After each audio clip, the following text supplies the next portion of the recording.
금서로 주장합니다. 이 위험한 책을 갖고 읽는 것만으로 구속될 수 있는 시절. 그러면 이 시집은 100만 부 발간이라는 대기록을 세웁니다. 역사상 전례가 없는 사건이 있습니다. 오늘은 5월 1일 근로자의 날, 노동절입니다. 전 세계가 노동자의 권리를 기념하는 날이죠. 노동하면 빼놓을 수 없는 역사적 시집 한 권이 있습니다. 노동의 새벽입니다. 1984년 27살 청년 노동자이던 박노해.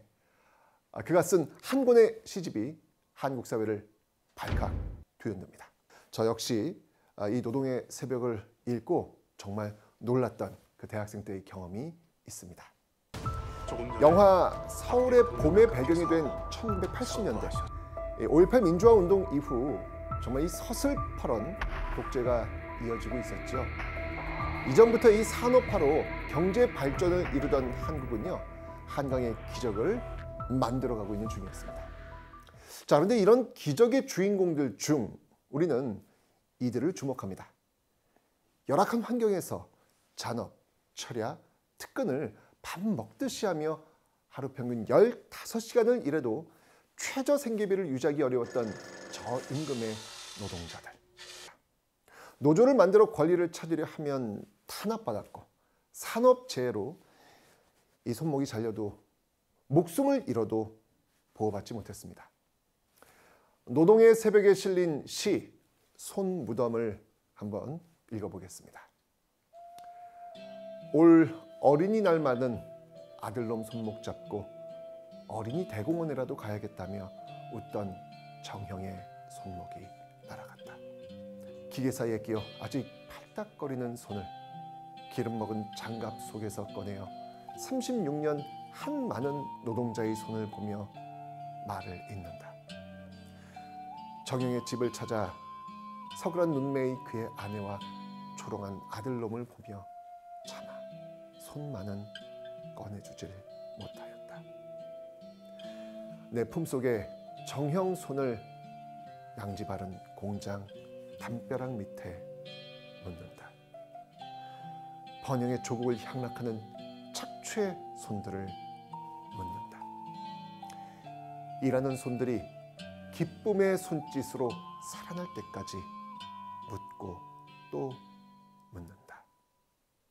이처럼 묻혀져 있던 참혹한 노동 현실을 관념이 아닌 살아 펄떡이는 시어로 뜨거운 사랑과 분노로 세상에 이렇게 꺼내놓은 것이죠.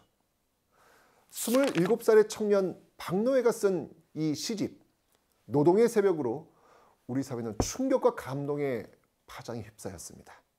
어느 언론에서도 문학에서도 다뤄지지 않았던 1천만 노동자의 살아있는 이야기이자 절규가 담겨 있었기 때문이죠. 나아가 절망의 현실에 그치지 않는 희망의 노래로 이 땅에 영혼을 일으켜 세웠기 때문입니다. 얼마나 강력한 울림과 영향을 미쳤는지 전두환 정부는요, 이 책을 금서로 지정합니다. 박노해 시인은 위험 인물로 떠올라 수배자가 되었고 이 위험한 책을 갖고 있는 것만으로 구속될 수 있는 시절이었습니다. 불심 검문이라 당했는데 노동의 새벽을 갖고 있으면 큰일이 났죠. 그럼에도 이 시집은 선배들이 후배에게 전하고 노래와 연곡으로 만들어지고 입에서 입으로 퍼져나가며 무려 100만 부 발간이라는 대기록을 이 당시에 세웁니다.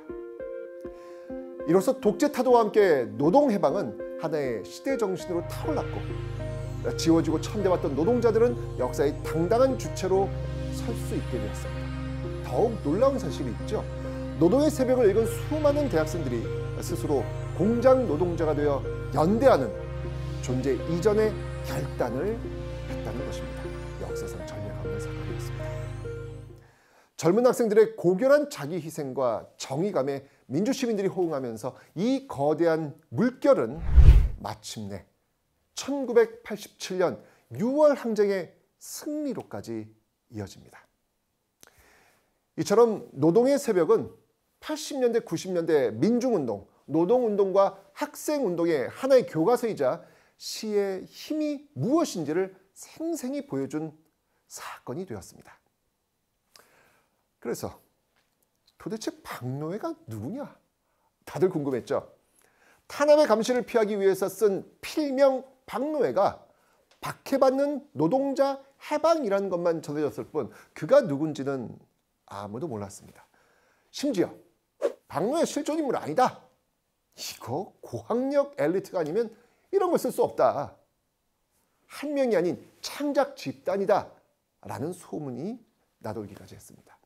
그만큼 시를 포함한 문학이나 예술은 지식인 계층의 전유물처럼 여겨졌던 것이죠.